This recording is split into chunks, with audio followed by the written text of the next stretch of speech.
السلام علیکم۔ دین دنیا رہبر میں واقع کربلا کی قسط نمبر 10 میں آپ کو خوش آمدید۔ 10 اکتوبر کو صبح کی نماز کے بعد دونوں فریقوں نے جنگی پوزیشن سنبھال لی۔ حسین علیہ السلام نے زہیر بن قین رضی اللہ تعالیٰ عنہ کو اپنی فوج کے دائیں حصے کی کمان کے لیے، حبیب ابن مظہر کو بائیں بازو کی کمان سنبھالنے کے لیے اور اپنے بھائی عباس علیہ السلام کو پرچم بردار مقرر کیا۔ زیادہ تر اطلاعات کے مطابق حسین علیہ السلام کے ساتھیوں کی تعداد 32 گھوڑے سوار اور 42 پیدل چلنے والوں کی تھی، اگرچہ کچھ ذرائع کے ذریعے 45 گھڑ سوار اور 100 فوجی یا مجموعی طور پر چند سو افراد کی اطلاع دی گئی ہے۔ لکڑی پر مشتمل کھائی کو روشن کر دیا گیا تھا۔ اس کے بعد حسین علیہ السلام نے اپنے مخالفین کو ایک تقریر کی جس سے انہیں محمد کے نواسے کی حیثیت کی یاد دلا دی گئی اور دعوت دینے اور پھر اسے چھوڑنے پر ملامت کی گئی۔ حسین علیہ السلام کی تقریر کے بعد زہیر بن قین رضی اللہ تعالیٰ عنہ نے ابن سعد کے فوجیوں کو حسین علیہ السلام کے قتل سے روکنے کی کوشش کی، لیکن ابن سعد کے فوج نے تیروں کی کئی بوچھاڑیں کی۔ اس کے بعد جنگ ہوئی جس میں حسین علیہ السلام کے کئی ساتھی شہید ہو گئے۔ عمرو بن الحجاج کی سربراہی میں کوفیوں کے دائیں بازو نے حسین علیہ السلام کی فوج پر حملہ کیا، لیکن پسپا کر دیا گیا۔ آپس میں مبارزت کی لڑائی لڑنے کا سلسلہ رک گیا اور مزید تیروں کا تبادلہ ہوا۔ اموی فوجی کے بائیں بازو کی کمان کرنے والے شمر نے حملہ کیا، لیکن دونوں طرف سے نقصانات کے بعد اسے پسپا کر دیا گیا۔ اس کے بعد گھڑ سوار کے حملے ہوئے۔ حسین علیہ السلام کے گھڑ سوار نے شدید مزاحمت کی اور ابن سعد بختر بند گھڑ سوار اور 500 تیر اندازوں کو لے کر آیا۔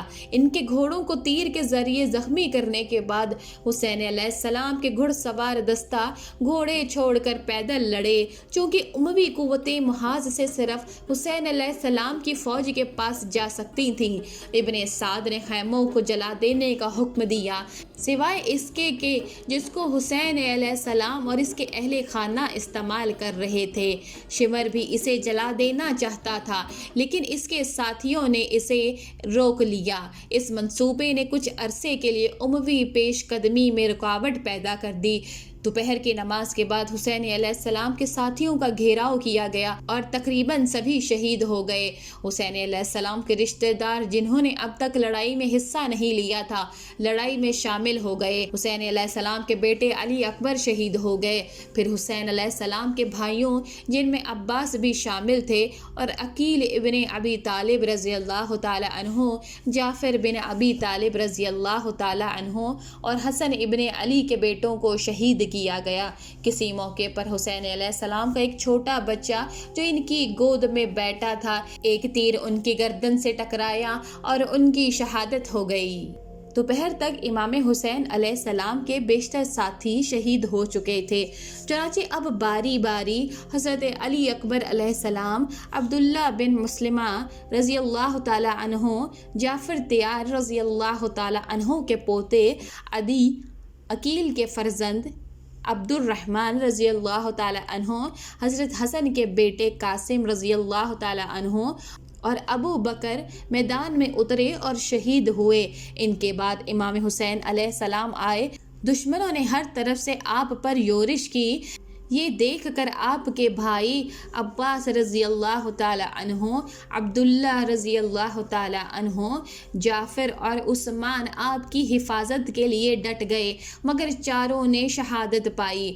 امام حسین علیہ السلام تنہا میدان میں جمے ہوئے تھے۔ عراقیوں نے آپ کو ہر طرف سے نرغہ میں لے لیا، مگر شہید کرنے کی کسی کو بھی جرت نہ ہو رہی تھی، کیونکہ کوئی نہ چاہتا تھا کہ یہ گناہ اس کے سر ہو۔ بالآخر شمر کے اکسانے پر زرع بن شریک تمیمی نے یہ بدبختی مول لی اور ہاتھ اور گردن پہ وار کیے۔ سنان بن انس نے تیر چلایا اور آپ گر گئے۔ ان کے گرنے پر شمر ذوالجوشن آپ کی طرف بڑھا تو اس کی برس زدہ شکل دیکھتے ہی امام حسین علیہ السلام نے فرمایا کہ میرے نانا رسول خدا صلی اللہ علیہ وآلہ وسلم نے سچ فرمایا تھا کہ میں ایک دھبے دار کتے کو دیکھتا ہوں کہ وہ میرے اہل بیت کے خون سے ہاتھ رنگتا ہے۔ اے بدبخت شمر، بلا شبہ تو ہی وہ کتا ہے جس کی نسبت میرے نانا نے خبر دی تھی۔ اس کے بعد شمر نے ان کا سر پیچھے کی طرف سے پسے گردن سے کاٹ کر تن سے جدا کر دیا۔ روایت کے مطابق اللہ کے نبی حضرت یحییٰ بن زکریا علیہ السلام کا سر بھی پسے گردن سے کاٹ کر جدا کیا گیا تھا۔ ابن زیاد کے حکم کے مطابق آپ کا سر بریدہ جسم گھوڑوں کی ٹاپوں سے روندا گیا۔ بعد میں تمام شہداء اہل بیت کے سر نیزوں کی نوک پر رکھ کر پہلے ابن زیاد کے دربار میں لے جائے گئے اور بعد میں دمشق میں یزید کے دربار میں لے جائے گئے۔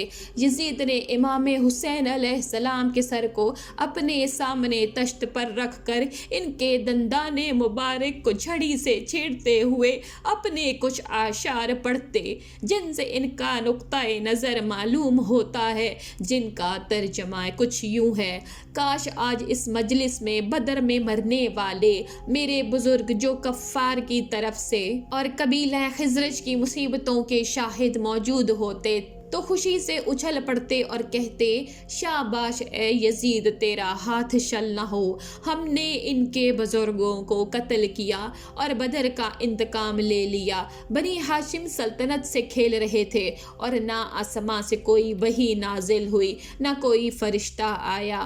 اس شعر کو سن کر یزید کا فخریہ انداز دیکھ کر دربار میں موجود ایک یہودی سفیر نے کہا، میں حضرت موسیٰ علیہ السلام کی اولاد سے ہوں، میرے اور ان کے درمیان میں 70 پشتیں گزر چکی ہیں، مگر اس کے باوجود یہودی میری بے حد عزت و تکریم کرتے ہیں، اور ایک تم ہو کہ تم نے اپنے نبی کے نواسے کو شہید کر دیا ہے اور اب اس پر فخر کر رہے ہو۔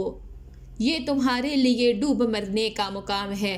اس طرح زمانے کے پارسا ترین انسانوں میں سے ایک کا خاتمہ ہو گیا اور اس کے ساتھ اس کے خاندان، ان کے تمام مرد بھی ختم ہو گئے، سوائے امام زین العابدین علی بن حسین علیہ السلام جو بیماری کی وجہ سے جنگ میں شرکت نہ کر سکے، اور امام محمد باقر بن علی رضی اللہ تعالی عنہ کہ جو اس وقت بچے تھے۔